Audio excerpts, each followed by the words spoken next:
The following program may not represent the views of station management or its advertisers. On the other hand, now it's the San Antonio Tea Party's Boiling Point, a show for San Antonio by the San Antonio Tea Party. Now, here's your host, Mac McDowell, on 92.5 The Patriot.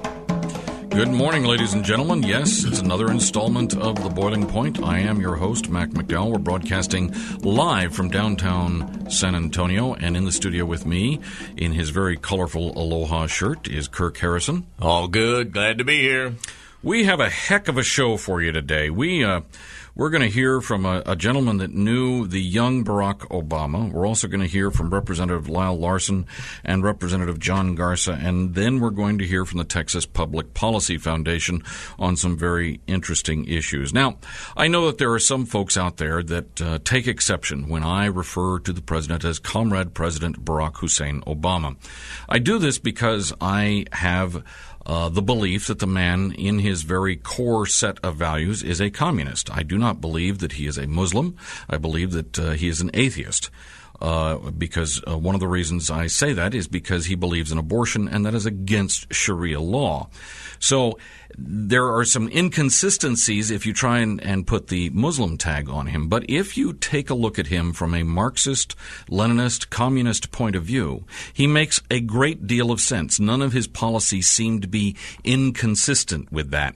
Now, I have a little bit of radio soundbite for this to add to the flavor of what I'm saying. So let's listen to this interview of then State Senator Barack Hussein Obama in Illinois.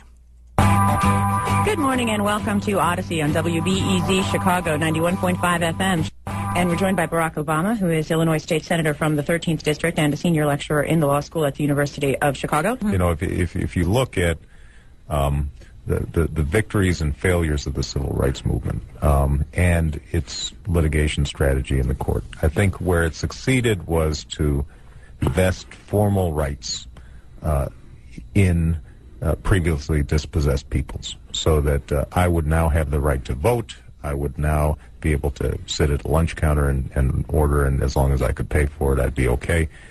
But the Supreme Court never ventured into the issues of redistribution of wealth. Redistribution of wealth. That is a Marxist-Leninist phrase, and someone who can confirm what I've said is a man who actually knew the young Barack Obama. Now, back in February, I read to you excerpts of his piece from The American Thinker, and you can still read it there at The American Thinker. I want to welcome to the show Dr. John Drew, who's a political scientist and former professor at Williams College. Welcome to the show, Dr. Drew. Hi, Mac McDowell. It's great to hear your voice and great to be on the air in San Antonio, Texas. Well, we are absolutely pleased to have you. Now, you met the young Barack Hussein Obama at the beginning of the Reagan administration. Is that about right, or just a little bit before? It was just a little bit before Ronald Reagan was inaugurated. I met young Barack Obama last week in December 1980 for the first time. So it really was. It was after Ronald Reagan had been elected, but prior to the inauguration in January 1981. And he was what? Was he still a teenager or just barely 20? As I recall, I didn't know his exact age at the time, but he was about 19, 20 years old. He was a sophomore at Occidental College and had just finished the first semester of his sophomore year. And you met him through your political associations on campus. Tell us a little bit about your political associations on campus. Well, I was definitely a strong Marxist adherent at the time. I had turned to the left when I was in high school, in part because I was a pretty intelligent kid. I was the highest scoring young person in my high school, according to that PSAT test, and it was obvious to me that my wealthier friends were having a much, a life with a lot more opportunities than I was, and it just seemed really unfair that I was missing out on so many things simply because I was the oldest of 5 kids and, first person on my mother's side of the family to even, graduate from college eventually. So I really had a chip on my shoulder, and I felt there was no hope for me. I felt like I was part of an unjust social system.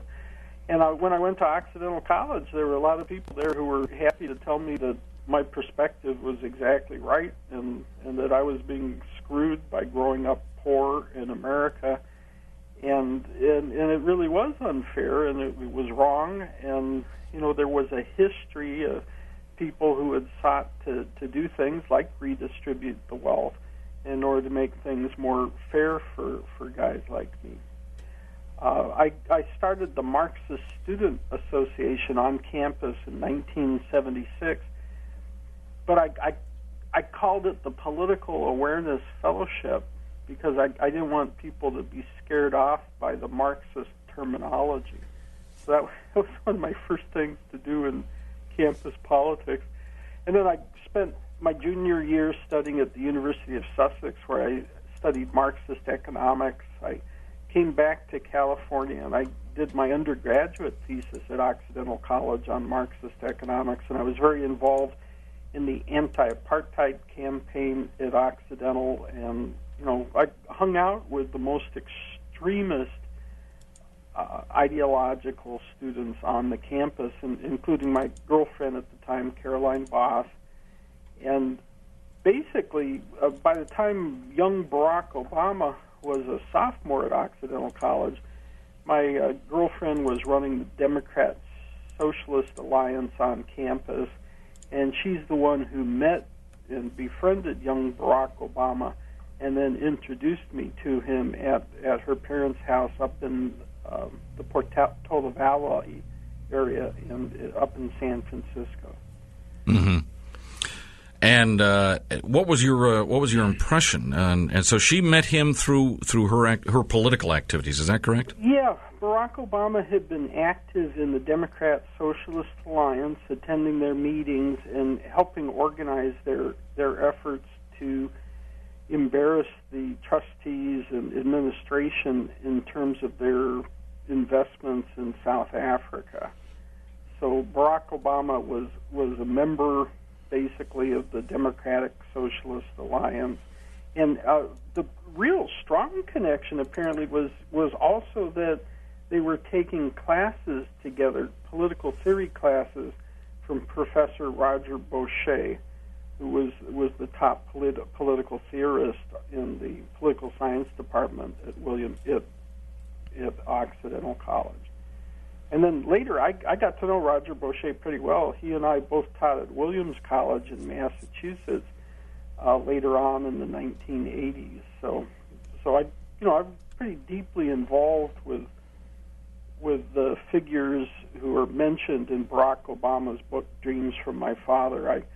I knew the Marxist professors, I knew the structural feminists, I knew the beat poets, I knew the more politically active African-American students, so I deeply and sincerely understand the intellectual environment Barack Obama describes in Dreams from My Father.